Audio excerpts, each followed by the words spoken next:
BoxingScene.com live with manager Vadim Kornilov. Vadim, we're here at MSG. You have the star in the room, Dmitry Bivol. Tell us his progression as a champion and a rising superstar in the sport of boxing. Well, I think that in 12 fights to become a world champion and to fight on HBO, he's fought on Showbox. Talks a lot of where he is at now. A lot of people are saying he hasn't faced top opposition yet.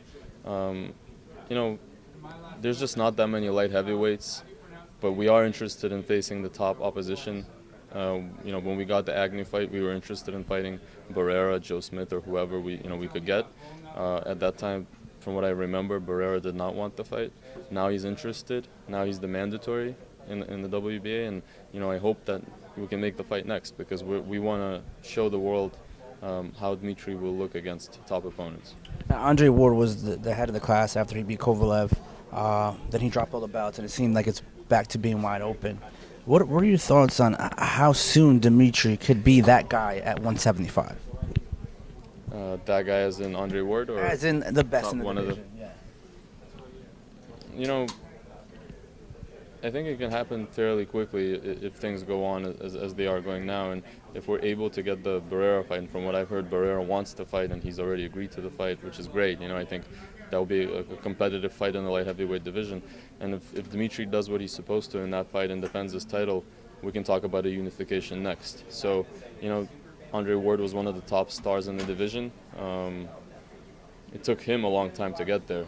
I think Dmitry can do it a lot quicker. It's hard to put a timeline on it, but I think now Dmitry being a fighter on HBO and the team that he has, I think if we put everything together and put all our efforts together, I think we can do it fairly quickly, maybe in a couple of years.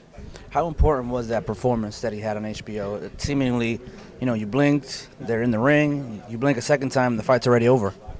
Well, some people said that they thought that it ended a little early, and some people were going to try to say that this opponent was not worthy.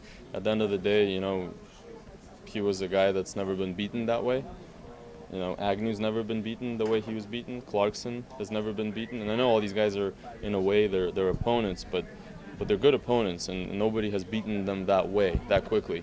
And I don't see there's any need to be disappointed in the fight ending that early, because I think what HBO usually wants is a knockout and as quickly as possible, and I think Dmitry did just that, and I think he did what they want, what they expected. And what were your thoughts on Vadim Kornilov, dropping the title and actually taking the fight with Dmitry? Well, I know that they were supposed to get the Stevenson fight, so I can understand why Jack would do that, because at that point, fighting Stevenson is a lot more enticing. But now, I don't know if that's going to happen or not. If it's not going to happen, then I think that's another fight that can be on the horizon for Dmitry Bivol, and I think it's something interesting for Vadim Kornilov because he can, try to prove that he's one of the best and get his title.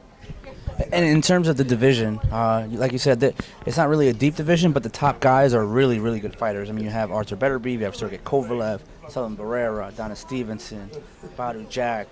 I'm sure I'm forgetting somebody else, but it seems like there's a lot of good fights to make. You being associated with HBO now, kind of associated with HBO, do you think you could get all those fights and unify all the titles? Probably except Stevenson. Okay.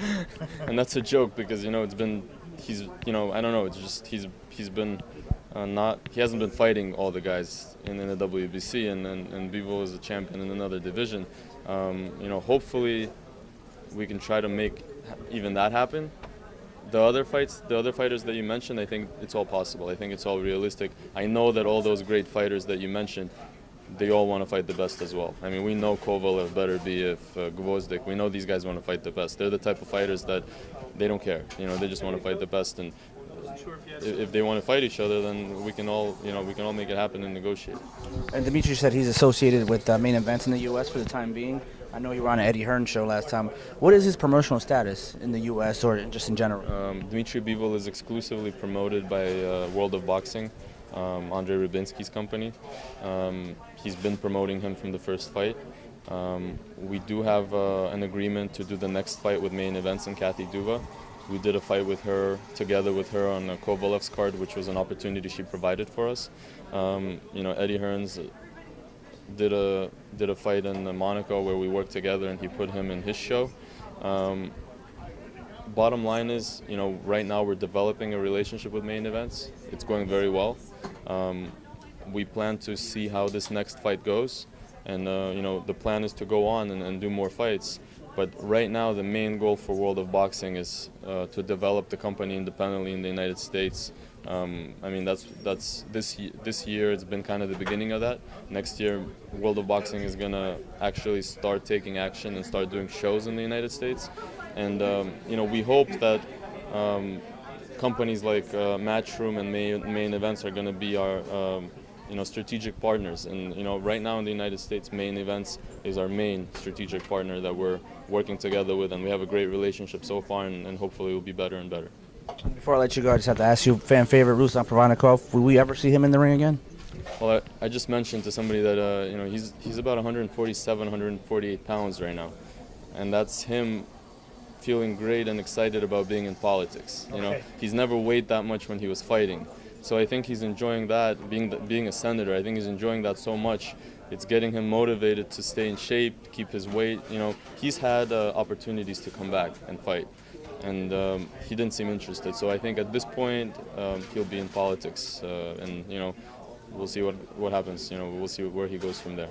Thank you for the time, Vadim, and good luck with Dmitry's career here in the U.S.